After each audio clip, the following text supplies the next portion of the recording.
হয়েছে কোন আইনের বলে তুমি নোটিশ পাঠিয়ে দিচ্ছ, সাসপেন্ড করছো আর বলে দিচ্ছ এফআইআর করতে হবে না। আমি কারো কোনো পানিশমেন্ট করতে দেব না, এটা মাথায় রাখবে। বিজেপি শুরু করুক না, আমরা সবাই ডিজাইন করুক, কোনো অসুবিধা নেই। লোকসভা ডিজলভ করে দেওয়া হোক, लोकसभा डिसॉल्व करे सारा देश एसआईआर हो। नए वोटर्स की एडिशन हुई, मास एडिशन हुई। आप नाम सुनिए, आपको पता चल जाएगा क्या हुआ है। सैदून, नाम क्या है? सैदून 89 ईयर्स एज, अब्दुल हक 85 साल की उम्र, सद्दाम 91 साल की उम्र। अब इस तरह से फेक बर्थ सर्टिफिकेट आप लोग दिलाते हो, वोटर आप लोग बनवाते हो, फर्जीवाड़ा आप लोग करते हो। और जब इलेक्शन कमीशन इसकी सफाई की बात करता है कि ऐसी इंटेंसिव सफाई चलनी चाहिए, कार्रवाई होनी चाहिए, तो आप अपने घुसपैठी वोट बैंक को, एक स्पेशल वोट बैंक को बचाने के लिए आप रिफॉर्म्स को रोकने का काम करते हो। और ममता बनर्जी जिसे অভিষেকের কেন্দ্রে ভুয়ো ভোটারের একটা অভিযোগ করছে বিজেপি। আপনারা সেই ছবি দেখলেন। রাজ্যের প্রাক্তন কেন্দ্রীয়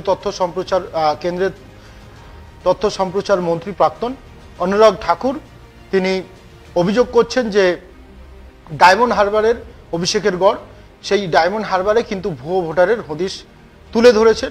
যদিও সেটাকে নিয়ে মুখ খুলেছে তৃণমূল কংগ্রেস এবং বলেছেন যে এতদিন ধরে কি করছিলেন, আদালতে যাক প্রয়োজনে, এমনটাই বলেছেন তৃণমূলের মুখপাত্র। এবং অভিষেক বন্দ্যোপাধ্যায় এটাকে নিয়ে কোনো উচ্চবাচ্য করেনি এখনো পর্যন্ত। এই ডায়মন্ড হারবার কেন্দ্রে মূলত যে ভুয়ো ভোটারের অভিযোগ করছে বিজেপির তরফ থেকে অনুরাগ ঠাকুর যে অভিযোগ করেছেন, শুধু অভিষেককে নিয়ে না, শুধু রাহুল গান্ধী এবং প্রিয়াঙ্কা গান্ধীকেও নিয়েও এই মুখ খুলেছেন তিনি এবং এই ভুয়ো ভোটারের একটা অভিযোগ তুলেছেন। এবং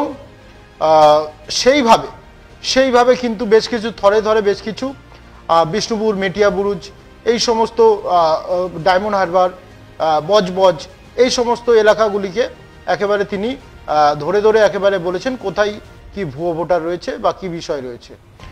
যদিও বেশ এইটাকে নিয়ে বেশি আমল দিতে রাজি নয় তৃণমূল কংগ্রেস। তারা বলছে যে প্রয়োজনে আদালত যাক যদি কোনো অভিযোগ থেকে থাকে। সেইভাবে কিন্তু একেবারে যেভাবে বিজেপি পাল্টা কাউন্টারে নেমে পড়েছে, অর্থাৎ ভোট চুরি নিয়ে যে অভিযোগ করছে বিরোধীরা, অর্থাৎ যে ইন্ডিয়া জোটের পক্ষ থেকে যে অভিযোগ করা হচ্ছে ভোট চুরি নিয়ে, সেই ভোট চুরি নিয়ে অভিযোগের মাঝেই কিন্তু এই যে একটা ডায়মন্ড হারবারে যে ভুয়ো ভোটারের একটা তথ্য তুলে ধরছে বিজেপির তরফ থেকে। এবং সেইভাবে কিন্তু কতটা এটা খায় সেটা এখন দেখতে হবে যে বিষয়। এবং যে ডায়মন্ড হারবারে যে ভোটের কথা বলা হচ্ছে, ভুয়ো ভোটের কথা বলা হচ্ছে, সেটা নিয়ে একেবারে থরে থরে যেটা প্রাক্তন কেন্দ্রীয় যে মন্ত্রী তিনি যে কথাটা তুলে ধরেছিলেন, সেই কথাটা আপনাদেরকে প্রথমে শোনাবো বিস্তারিতভাবে, তারপরে আলোচনায় আসব। শুনুন প্রাক্তন কেন্দ্রীয় তথ্য সম্প্রচার মন্ত্রী আপনার अनुराग ठाकुर তিনি কি বলছেন ঠিক শুনুন। नए वोटर्स की एडिशन हुई, मास एडिशन हुई। आप नाम सुनिए, आपको पता चल जाएगा क्या हुआ है। सैदून, नाम क्या है? सैदून 89 ईयर्स एज, अब्दुल हक 85 साल की उम्र, सद्दाम 91 साल की उम्र। अब इस तरह से फेक बर्थ सर्टिफिकेट आप लोग दिलाते हो, वोटर आप लोग बनवाते हो, फर्जीवाड़ा आप लोग करते हो। और जब इलेक्शन कमीशन इसकी सफाई की बात करता है कि ऐसी इंटेंसिव सफाई चलनी चाहिए, कार्रवाई होनी चाहिए, तो आप अपने घुसपैठी वोट बैंक को, एक स्पेशल वोट बैंक को बचाने के लिए आप रिफॉर्म्स को रोकने का काम करते हो। और ममता बनर्जी जी से मैं सवाल पूछना चाहता हूं भाई, आप 2005 में लोकसभा में, मुझे आज भी याद है, स्पीकर की चेयर के पास जाके फेंक दिए थे उन्होंने कागज जोर से, और कहा था बांग्लादेशी घुसपैठियों को वोट बैंक बन रहा है और ये लिस्ट में उनके नाम है, आप लोग रोकने का काम नहीं करते हैं। तो ममता बनर्जी जी आज अगर सफाई होने का काम होता है तो फर्जी घुसपैठिए जो वोट बैंक है उसकी सफाई अभियान पे आप रोक क्यों लगवाना चाहते हो? क्या तब आप दिखावा करते थे और आज घुसपैठिए वोट बैंक को बचाने के लिए ममता बनर्जी जी घड़ियाली आंसू बहा रही हैं? मास वोटर एडिशन की बात करूं, 301/1724 में से 301 बूथ में डायमंड हार्बर में 15% वृद्धि हुई है पिछले 4 सालों में, और सारे टीएमसी ने जीते हैं। वे बल्क एडिशन है भाई। फाल्टा में 17, डायमंड हार्बर में 35, बिष्णुपुर में 92, महेशताला में 89, बाजबाज में 32। अभिषेक बनर्जी जी कहां हो आप? देखिए क्या हो रहा डायमंड हार्बर में, चेक करिए। वहां पे सरकार भी आपकी है, बीएलओ भी आपके हैं, बीएलए भी आपके हैं। तो क्या आप चुनाव इसीलिए जीत रहे हो? ये जो फर्जी वोट एडिशन के आपके अनुसार हो रही है, जो हर बार भय और भ्रम फैलाने का काम करते हैं, और प्रोपेगेंडा किंग के लिए कोई नई बात नहीं है। चुनाव से पहले वो संविधान के बारे में भ्रम फैलाते हैं, झूठ फैलाते हैं, लोगों में प्रोपेगेंडा फैलाते हैं, और चुनाव हार जाने के बाद फिर खिसक जाते हैं, विदेश यात्रा पर चले जाते हैं। और ये जो आपका एजेंडा भारत के लोकतंत्र को कमजोर करने का है, भारत की संवैधानिक संस्थाओं पर प्रश्न चिन्ह खड़ा करने का है, भारत की संविधान संस्थाओं को खत्म करने का आपकी एक शुरुआत जो आपका एजेंडा चल रहा है, आप इस एजेंडा और प्रोपेगेंडा को खत्म कीजिए। आप कोई बवंडर नहीं मचा पाएंगे, आप ब्लंडर पर ब्लंडर ही करते जाएंगे। और जब कांग्रेस ऐसे वोट चोरी के झूठे आरोप लगाती है तो इसके पीछे कांग्रेस का गेम प्लान नजर आता है, जो घुसपैठिया वोट बैंक। एकमात्र कांग्रेस का इसके पीछे एजेंडा है घुसपैठिया वोट बैंक को बचाना कैसे है, एक वर्ग के वोट बैंक के लिए कैसे लड़ाई लड़नी है, राष्ट्र की सुरक्षा के साथ कैसे खिलवाड़ करना है, और सच्चे पक्के भारतीयों के वोट को नीचा कैसे दिखानी, ये राहुल गांधी जी और विपक्ष। মূলত এই বিষয়টা এলো কেন, মূলত এই পর্যায়ে এলো কেন, কেন এইভাবে বলা হচ্ছে যে ভোট চুরি হয়েছে, এইভাবে বলা হচ্ছে যে এক পক্ষ বলছে যে ভোট চুরি হয়েছে, এক পক্ষ বলা হচ্ছে যে বিভিন্ন কেন্দ্র, ডায়মন্ড হারবার অভিষেকের কেন্দ্র, বারাণসীতে ভোট চুরি হয়েছে, নরেন্দ্র মোদীর কেন্দ্র পাল্টা বলা হচ্ছে। এইভাবে এই বিষয়টা সামনে আসছে কেন? বিষয়টা সামনে আসার কারণ হচ্ছে যে যখনই এসআইআর চালু হচ্ছে এই ভোট চুরি বা নানান কিছু সামনে চলে এলো। বিষয়টা হচ্ছে যদি ঝাড়াই বাছাই হয় তাহলে সেক্ষেত্রে কার ক্ষতি কার লাভ একটা অঙ্ক মোটামুটি আগে থেকে কষা হয়ে গেছে। এই অঙ্ক কষে কিন্তু একেবারে বিরোধীরাও যেমন ময়দানে নেমেছে, শাসক দলও ময়দানে নেমেছে কেন্দ্রের, এবং সেইভাবে কিন্তু একটা অঙ্ক কষে কেউ কেউ মনে করছে যে ভোট বাদ গেলে তাদের ক্ষতি হতে পারে, যেহেতু তারা কেন্দ্রের শাসনে নেই। আর তাদের ধারণা যে কেন্দ্রীয় বা জাতীয় নির্বাচন কমিশন কেন্দ্র সরকারের কথা শুনে চলে, সেই কারণে যদি তারা এসআইআর করে তাহলে ইচ্ছাকৃতভাবে যে রাজ্য যে শাসনে রয়েছে সেই রাজ্যের ভয় যে বহু ভোটার তাদের বাদ চলে যেতে পারে, ইচ্ছাকৃতভাবে বাদ দিয়ে দিতে পারে। আবার অনেকে মনে করছে যে ঠিকঠাকভাবে করবে না, এটা রাজনৈতিক কারণেই কিন্তু অনেক কিছু গোলমেলে করে দেওয়া হবে। সেই কারণকে মাথায় রেখে কিন্তু এই এসআইআর এর একটা বিরোধিতা চলছে। কিন্তু যে সুপ্রিম কোর্টের অবজারভেশন রয়েছে, সুপ্রিম কোর্টে মামলা দায়ের হয়েছে, সুপ্রিম কোর্টে মামলা দায়ের হওয়ার পরে যে বিষয়টা চলছে সেটা হচ্ছে যে বলা হচ্ছে যে ঠিকঠাকভাবে এসআইআর করতে হবে, এসআইআর কোনো গাফিলতি যদি হয় সেটা আমাদের অবজারভেশনে থাকবে। প্রথম পর্যায়ে সুপ্রিম কোর্ট যেটা পরামর্শ দিয়েছিল, যে নির্বাচন কমিশনকে পরামর্শ দিয়েছিল যে আধার কার্ড, রেশন কার্ডকে একটা ডিফল্ট ডকুমেন্ট হিসেবে সেখানে তুলে ধরতে, কিন্তু পরবর্তীকালে সেই সুপ্রিম কোর্টই বলল যে না, আধার কার্ড কোনো নাগরিকত্বের প্রমাণ হতে পারে না। সেটা একেবারে স্পষ্ট করে দেওয়ার ফলে নির্বাচন কমিশন কিন্তু কাজে অনেকটা সহজ হয়ে যায়। সুতরাং এই পর্যায়ে এলো কেন, এই অভিষেকের পিছনেই পড়লো কেন কেন্দ্র? একবার শুনুন গতকাল ঠিক অভিষেক বন্দ্যোপাধ্যায় কি বলেছিলেন, শুনুন। বিজেপি শুরু করুক না, আমরা সবাই ডিজাইন করুক, কোনো অসুবিধা নেই। লোকসভা ডিসলভ করে দেওয়া হোক, লোকসভা ডিসলভ করে সারা দেশে এসআইআর হোক। তারপর ফ্রেশ ইলেকশন হোক, কেউ তো বারণ করেনি। ভাই আপনি নির্বাচিত হয়েছেন, আপনার ভোটার লিস্টে গড়মিল নেই, আমি নির্বাচিত হয়েছি, আমার ভোটার লিস্টে গড়মিল রয়েছে। কি সুন্দর! এটা হতে পারে না। একই যাত্রায় পৃথক ফল, এটা হতে পারে না। আপনারা দৃষ্টান্ত স্থাপন করুন না। এত আপনারা সততার কথা বলেন, গণতন্ত্রের কথা বলেন, আপনারা ভারতবর্ষের উজ্জ্বল ভবিষ্যতের কথা বলেন, তো বিজেপির নেতাদের বলবো বা এনডিএ শরিক যারা আছে তাদেরকে বলবো আপনারা শুরু করুন। তৃণমূলের যত জনপ্রতিনিধি আছে বা বিরোধী রাজনৈতিক দল, কংগ্রেস, এদিকে ডিএমকে বা সমাজবাদী পার্টি, সবাই ডিজাইন করবে।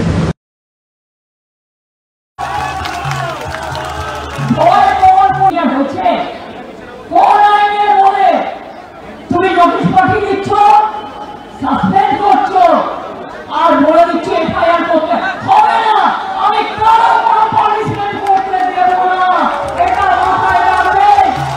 এই বিহারে যবে থেকে এসআইআর হয় তার তখন থেকে কিন্তু তৃণমূল কংগ্রেস বুঝতে পারে যে এবার তাদের রাজ্যে পালা।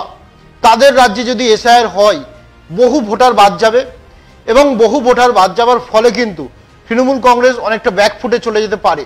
সেই কারণে কিন্তু একেবারে তৃণমূল কংগ্রেস একেবারে খাবার দাবার বেঁধে একেবারে ময়দানে নেমে পড়েছে। বলা হচ্ছে যে লোকসভায় ঠিকঠাকভাবে বিরোধিতা হচ্ছে না, সেই জন্য লোকসভার নেতাকেও পাল্টে দেওয়া হলো। এখন কি তাহলে ঠিকঠাক বিরোধিতা করা হচ্ছে? এখন তাহলে ঠিকঠাক সবকিছু চলছে ধরেই নেওয়া যেতেই পারে। তো এই যে অভিষেকের কেন্দ্র, অভিষেক এখন আবার তৃণমূল কংগ্রেসের লোকসভার বিরোধী দলনেতা হয়েছেন। সে লোকসভার যে দলনেতা হয়েছেন তৃণমূল কংগ্রেস থেকে অভিষেক বন্দ্যোপাধ্যায়, সেই অভিষেক বন্দ্যোপাধ্যায়ের কেন্দ্রেই এবার ভুয়ো ভোটারের একটা অভিযোগ করা হচ্ছে। এবারে কে করছে? অনুরাগ ঠাকুর। সেই যে এই যে অনুরাগ ঠাকুর যে এই বিষয়টাকে নিয়ে বলছেন, হঠাৎ করে তিনি একটা তথ্য তুলে ধরে এইভাবে বলছেন কেন? তার কারণ আপনাদেরকে জানালাম। উস্কেছেন অভিষেকই। এসআইআর নিয়ে নির্বাচন কমিশনকে, পাশাপাশি বিজেপির উপরেও চাপ বাড়িয়ে চলেছে বিরোধীরা। দিল্লির রাজপথে উঠেছে স্লোগান। বিরোধীদের একাট্টা করতে রাহুল গান্ধীর পাশাপাশি একেবারে সামনে সারিতে দেখা যাচ্ছে তৃণমূল সাংসদ তথা তৃণমূলের সর্বভারতীয় সাধারণ সম্পাদক অভিষেক বন্দ্যোপাধ্যায়কে। এবার সেই অভিষেকের লোকসভা কেন্দ্র ডায়মন্ড হারবার নিয়ে সুর চড়াতে দেখা গেল প্রাক্তন কেন্দ্রীয় মন্ত্রী অনুরাগ ঠাকুরকে। সরাসরি অভিষেককে নিশানা প্রাক্তন কেন্দ্রীয় মন্ত্রী অনুরাগের। অভিযোগ, অভিষেক বন্দ্যোপাধ্যায়ের কেন্দ্রে ডায়মন্ড হারবারে অস্বাভাবিকভাবে ভোটার বৃদ্ধি হয়েছে। ডায়মন্ড হারবারে প্রচুর বুথে 4 বছরে 15% পর্যন্ত ভোটার বৃদ্ধি হয়েছে বলে অভিযোগ করেছেন অনুরাগ ঠাকুর। সাংবাদিক বৈঠক করে এই গুরুতর অভিযোগ করেছেন অনুরাগ। তা নিয়েই পুরোদমে শুরু হয়ে গেছে তুমুল চর্চা। তাহলে কি ভুয়ো ভোটারের সাহায্যেই অভিষেক বন্দ্যোপাধ্যায় জয়ী হয়েছেন? প্রশ্ন অনুরাগের। ফলতা, ডায়মন্ড হারবার, বিষ্ণুপুর, মহেশতলা, বজবজ নিয়ে আলাদা আলাদা পরিসংখ্যান তুলে দিয়ে অভিষেকের বিরুদ্ধে সুর চড়িয়ে অনুরাগ বলেন, ডায়মন্ড হারবারে 301টি বুথে 15% ভোটের বৃদ্ধি হয়েছে 4 বছরে। সব জায়গায় তৃণমূল জিতেছে। তাহলে কি ভুয়ো ভোটার দিয়েই আপনি ভোটে জিতেছেন অভিষেক? এখন যদিও বাংলায় এসআইআর শুরু হয়নি, কিন্তু তার আগেই বিজেপি এই চাঞ্চল্যকর অভিযোগ নিয়ে শোরগোল শুরু হয়ে গেছে রাজনৈতিক মহলে। তৃণমূল কংগ্রেস মুখপাত্র অরূপ চক্রবর্তী যদিও বিজেপিকেই খোঁচা দিয়ে তিনি বলেছেন, দিল্লির যে বিধানসভা কেন্দ্র 26,000 ভোটার বেড়েছে, সেখানে অরবিন্দ কেজরিওয়াল 4,000 ভোটে হেরেছেন। সেখানে বিজেপির সাংসদদের বাংলোর ঠিকানা 250 জনের নাম উঠেছে 1-1.5 মাসের। কিন্তু অভিষেক বন্দ্যোপাধ্যায় ডায়মন্ড হারবারে কখনো 1 মাস 2 মাসে নাম ওঠেনি। এটা একটা চলমান প্রক্রিয়া, 5 বছর ধরে নাম ওঠে। আসল মুশকিল হচ্ছে নাচতে না জানলে উঠোন বেঁকাই হবে। ওরা তো বড় বড় কথা বলছে, কিন্তু কটা বুথ রিভিউ চেয়েছে? শুধু হাওয়া কথা ভাসিয়ে দেওয়া হচ্ছে, কারণ নিজেদের চুরি ধরা পড়ে গিয়েছে। তোপ দেখেছেন তৃণমূলের রাজ্য সাধারণ সম্পাদক কুণাল ঘোষ। তিনি কি বলছেন? আপনাদের পার্টি কি রিপোল চেয়েছিল? ভোটার লিস্টে টাইপিং এর চলতে থাকে। প্রসঙ্গত শেষ লোকসভা ভোটে অভিষেক বন্দ্যোপাধ্যায় ডায়মন্ড হারবারে 10 লক্ষের বেশি ভোট পেয়েছিলেন অভিষেক, জিতেছিলেন 7 লক্ষের বেশি ভোটে। সুতরাং এই যে অভিষেক বন্দ্যোপাধ্যায়ের যে ভোট, অভিষেক বন্দ্যোপাধ্যায়ের যে মার্জিন, সেই মার্জিনটা অত্যন্ত তাৎপর্যপূর্ণ। আমি একবারও বলবো না যে অভিষেক বন্দ্যোপাধ্যায়ের কেন্দ্রে এই এত মার্জিন মানে সেই এই কারচুপির সঙ্গে জড়িয়ে গেছে। আপনাদের কিছু জিনিস আমি একদম ডকুমেন্ট সমেত বিষয়টি তুলে ধরতে চাইব, যেখানে বলা হচ্ছে যে অভিষেক বন্দ্যোপাধ্যায়ের আগে যিনি 2009 সালে প্রার্থী হয়েছিলেন, সেই সোমেন মিত্র তৃণমূল কংগ্রেস থেকে তিনি প্রার্থী হয়েছিলেন। তিনি কংগ্রেসের নেতা ছিলেন, কংগ্রেসের সভাপতি ছিলেন প্রদেশ কংগ্রেসের। তিনি কংগ্রেস ছেড়ে দিয়ে তৃণমূল কংগ্রেসে চলে আসেন। 2009 প্রার্থী করা হয়, 2009 তিনি জয়ীও হন 1,51,000 সামথিং কিছু ভোটে। সেই জয়ী হওয়ার পরে কিন্তু তিনি 2013 এসে কিন্তু তিনি রিজাইন করে দেন। তিনি তৃণমূল কংগ্রেস ছেড়ে দেন এবং তিনি সাংসদ পদ থেকে রিজাইন করে দেন। তারপরে কিন্তু 2014 সালে অভিষেক বন্দ্যোপাধ্যায় প্রথম নির্বাচনে লড়াই করেন এবং প্রথমেই ডায়মন্ড হারবারে এসে লড়াই করেন। এই ডায়মন্ড হারবার কেন্দ্রে যখন তিনি লড়াই করেন, তার প্রথম যে জয়ের ব্যবধান ছিল 71,000 সামথিং, কিন্তু তারপরে আস্তে আস্তে একেবারে ভরা জোয়ার এলো অভিষেকের এই ভোট বাক্সে। অভিষেক বন্দ্যোপাধ্যায়ের উন্নয়ন এত হয়েছে, এত মডেল হয়েছে, সেই কারণে অভিষেক বন্দ্যোপাধ্যায়ের এলাকায় হয়তো এইভাবে জোয়ার চলে এলো। 71,000 থেকে এক ধাক্কায় বেড়ে সেইটা দাঁড়িয়ে গেল মানে অর্থাৎ 2009 সালে যে ভোটটা বেড়েছিল, সেইটা তৃণমূল কংগ্রেস যখন 11ই ক্ষমতায় আসে, তখন সেইটা অভিষেক বন্দ্যোপাধ্যায়ের মার্জিন নেমেছিল, অভিষেক বন্দ্যোপাধ্যায় দাঁড়াতে সেই ডায়মন্ড হারবার মার্জিন নেমেছিল 71,000-এ। এবং অভিষেক বন্দ্যোপাধ্যায় ভোটে দাঁড়াতে 2014 সালে 71,000 ভোট থেকে 2019 সালে সেটা বেড়ে 3 লাখের কিছু কাছাকাছি হয় এবং তারপরে একেবারে 2024-এ আরো এত জোয়ারে ভরে গেল, সেই কেন্দ্রে একেবারে 7 লক্ষেরও বেশি ভোটে জয়ী হয়ে গেল অভিষেক বন্দ্যোপাধ্যায়। তাহলে যখন 2009-এ যখন সোমেন মিত্র ছিল, সেটা 1,52,000 ছিল। অভিষেক বন্দ্যোপাধ্যায় প্রথমে এসে দাঁড়াতে 71,000 হলো। তারপরে অভিষেক বন্দ্যোপাধ্যায় কন্টিনিউ, প্রথমে এসে মার্জিন কমলেও তারপরে 19 থেকে তার কন্টিনিউ মার্জিন বেড়ে চলেছে।